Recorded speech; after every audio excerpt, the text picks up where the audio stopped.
and welcome to Study English IELTS Preparation. I'm Margot Politis. One of the criteria used to assess your writing in the IELTS test is called grammatical range and accuracy.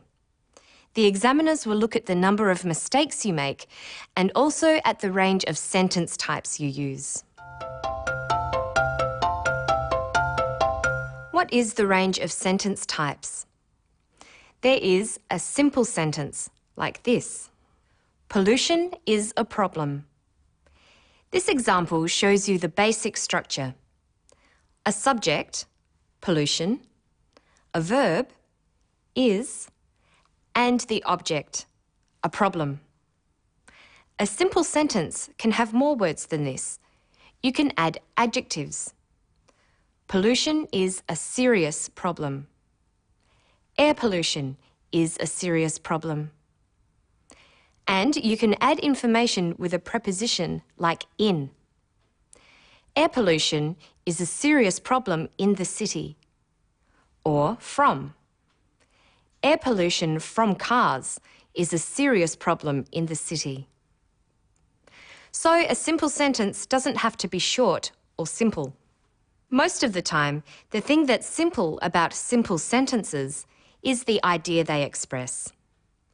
Listen to some typical simple sentences in this piece about an old theatre. It's a lovely theatre. It has excellent acoustics. It's a classic three-tiered horseshoe-shaped auditorium. You tend to use simple sentences for straightforward information. It is a lovely theatre to work in. It has excellent acoustics. You can add detail, but the idea is not complicated. Listen again. It's a classic three-tiered horseshoe-shaped auditorium. But it's best to use a variety of sentence types and not just a list of simple sentences. Listen to this. The foundation stone was laid in 1834 and the theatre opened in 1837.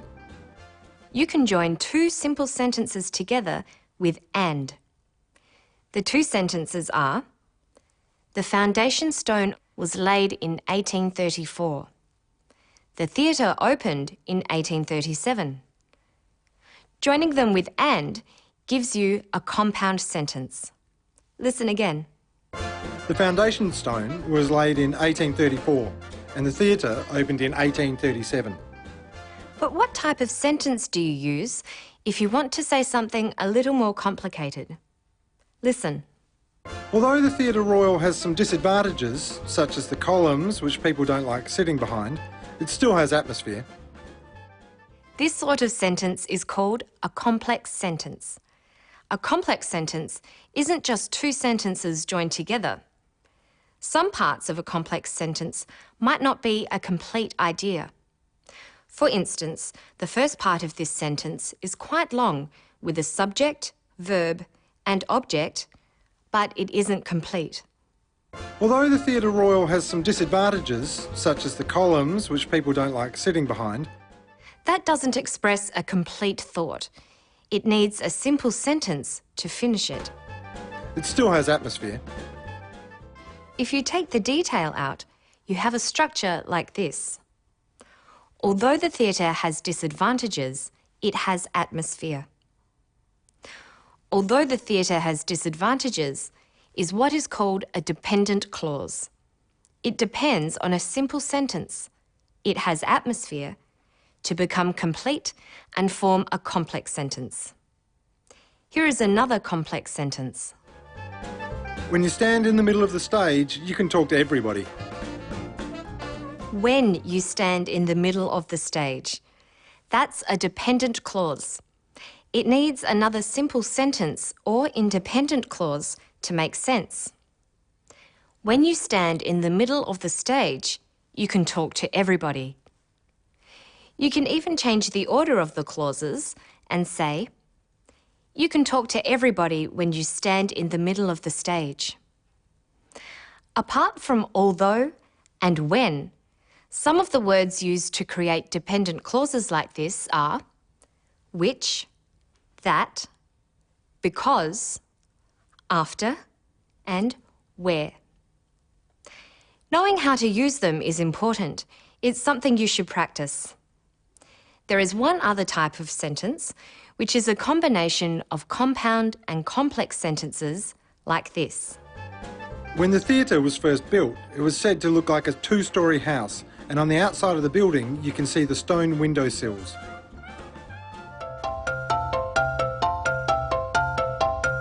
Normally, people use a range of sentence types, as we've seen with the man talking about the theatre.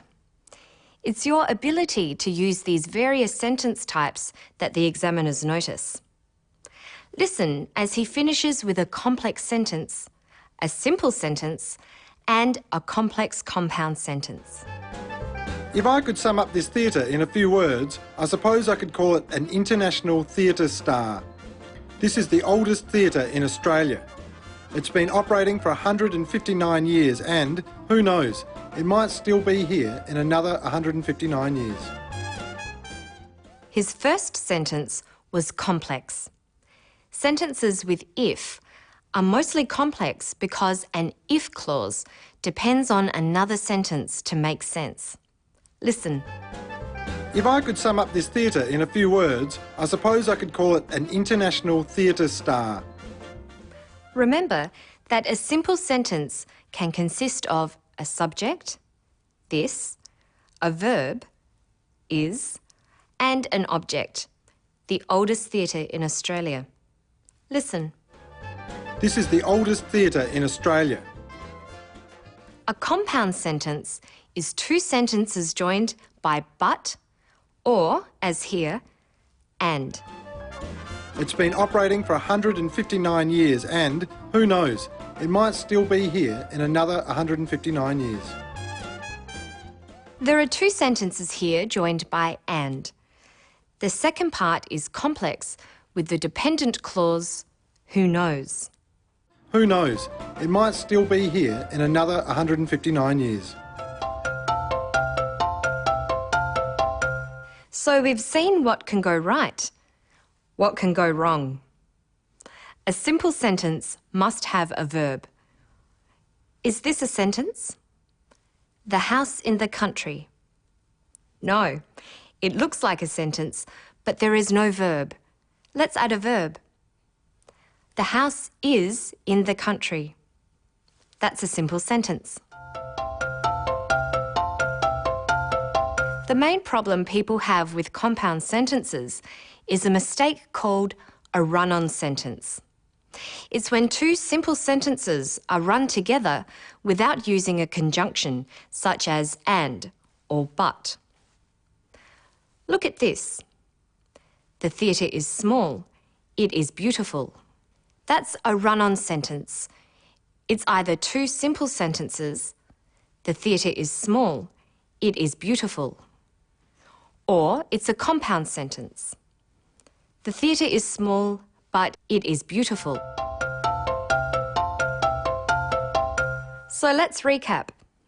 A simple sentence is basically a subject, pollution, a verb, is, and an object, a problem. It's also called an independent clause. A compound sentence is two independent clauses joined by a conjunction such as and, but, or so. A complex sentence is a combination of a dependent clause or clauses with an independent clause. It's a good way to express some of your ideas in an essay. Be careful. Using too many simple sentences can make your writing choppy and dull, and too many long sentences can make it difficult to follow your ideas. So use both. That's all for now. To find more information about sentence types, visit our Study English website. Good luck with your studies.